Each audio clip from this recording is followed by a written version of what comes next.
السلام علیکم ورحمۃ اللہ وبرکاتہ۔ وہابیوں کی طرف سے ایک اور ایسی سٹیٹمنٹ ہے جو ہمارے سنی بھائی میرے پاس بھیجتے رہتے ہیں سوال کی صورت میں کہ یہ وہابی کیوں کہتے ہیں یا کیوں کہتے رہتے ہیں کہ وہ سنی جو بریلوی سے نکلے ہیں وہ ایک نئی جماعت ہے۔ یہ ان کا کہنا غلط ہے۔ پتہ ہے کیوں؟ اس کی وجہ یہ ہے کہ وہابیوں کو تو ہم کہہ سکتے ہیں کہ یہ نئی جماعت ہے کیونکہ ان کا عقیدہ جو ہے وہ سلف الصالحین سے نہیں ملتا۔ مذاہب اربعہ جو ہیں، حنفی، مالکی، شافعی، حنبلی، ان کے جو پیروکار ہیں، ان کے اندر عقائد جو ہیں وہ ایک ہی ہیں، صرف فروعات کا فرق ہے۔ تو یہ تو سلف الصالحین کے زمانے سے چلے آ رہے ہیں، لیکن وہابزم جنم لیتا ہے 1700s میں، تو معلوم یہ ہوا کہ نئی جماعت یہ ہے۔ تو بریلوی سکول جو ہے یہ اللہ تعالیٰ کا کرم ہے، آپ سمجھ لیں پاکستان ہندوستان کے مسلمانوں پر، کہ اللہ تعالیٰ نے اس سکول سے سنیت کی بقا کا کام لیا۔ یہ ایک واحد سکول نہیں تھا اس خطے میں۔ اس خطے میں آج بھی بہت سارے سکول ہیں۔ ہر سنی بریلوی نہیں ہوتا پر ہر بریلوی سنی ہوتا ہے، یہ یاد رکھیں۔ ایسے بہت سارے سنی پاکستان ہندوستان کی سرزمین میں موجود ہیں جو بریلوی سے فارغ نہیں ہیں، جن کی سندیں بریلوی سکول سے نہیں ہیں، لیکن وہ سنی ہیں کیونکہ عقیدے کے لحاظ سے ان کے عقائد بھی وہی ہیں جس کے فروغ کے لیے اللہ نے بریلی کے سکول کو چنا، جس سے منسلک لوگوں کو آپ بریلوی کہتے ہیں۔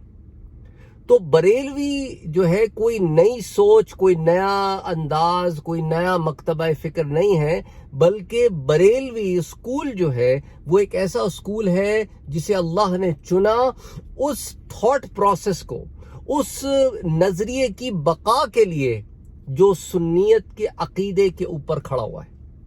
یہ بات وہابیوں سے ہضم کیسے ہو؟ کیونکہ دراصل یہ وہ نئے کانسیپٹس لے کر آئے ہیں امت میں جو پہلے ایگزسٹ نہیں کرتے تھے، اور آڑ قرآن و حدیث کی انہوں نے لی ہے، اور غلط توجیحات پیش کرتے ہیں، قرآن کی غلط تفاسیر پیش کرتے ہیں، اور کہتے ہیں اچھا اگر ہم غلط پیش کرتے ہیں تو دکھاؤ ہمیں۔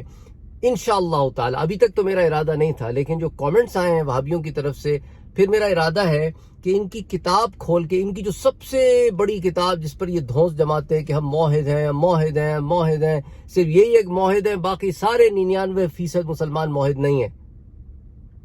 بھئی اگر آپ صرف خود کو موحد کہیں اور کہیں کہ باقی نہیں ہیں تو پھر باقی کیا ہوئے؟ مشرک ہو گئے یا کافر ہو گئے؟ یہی ان کا المیہ ہے، اور یہی المیہ ہے ابن عبد الوہاب نجدی کا، کہ وہ بھی اپنے سوا سب کو کافر کہتا تھا، اور ان کا یہ جملہ اس بات کی تصدیق کرتا ہے کہ یہ بھی اپنے علاوہ کسی کو مسلمان نہیں سمجھتے، جب پکڑے جاتے ہیں تو کہتے ہیں نہیں ہم تو سب کو مسلمان کہتے ہیں۔ تو پھر اگر تم سب کو مسلمان کہتے ہو تو پھر اس چینل پر آ کر جب تمہارے خلاف کوئی بات ہوتی ہے تم قبر پرست کیوں کہتے ہو؟ اگر تو تم مسلمان کہتے ہو، سمجھتے ہو، تو پھر بغیر جانے سوچے سمجھے تم اپنے سے اختلاف کرنے والے کو قبر پرست کیوں کہتے ہو؟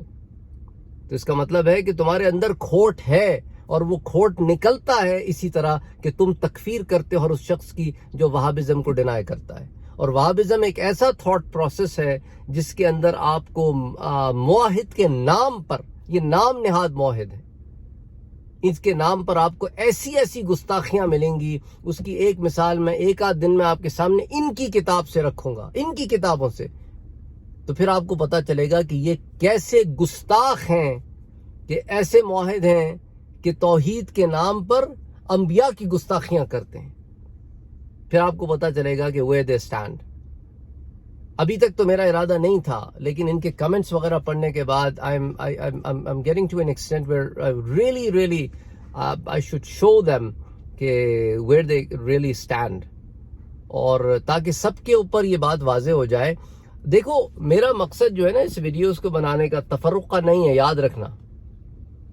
یہ میرا مقصد ان ویڈیوز کو بنانے کا یہ ہے کہ چھوڑ دو ان فرسودہ چیزوں کو اور آ جاؤ اس اصل دین کی طرف جس کی اساس رکھی گئی تھی، اور جس پر امت کا اجماع ہے، اجماع امت ہے جس پر۔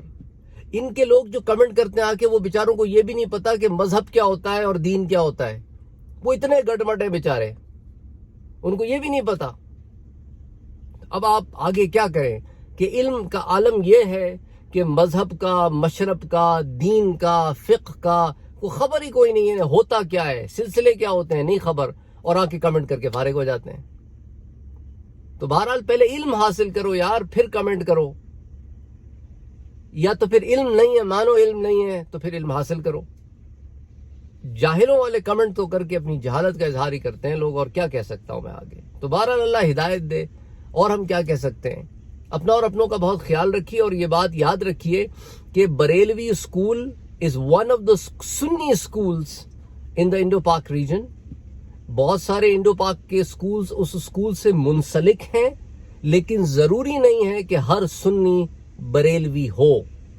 بریلوی اسکول نے کوئی نئی چیز سامنے نہیں رکھی، بلکہ اس کانسیپٹ کی بقا کے لیے کام کیا ہے جو سنیت کی اساس ہے، ان عقیدوں کے اوپر کام کیا ہے جو سنیت کے عقائد ہیں۔ تو بہرحال آئی ہوپ کہ اس سے بات سب کو واضح ہو گئی ہوگی۔ السلام علیکم ورحمۃ اللہ وبرکاتہ۔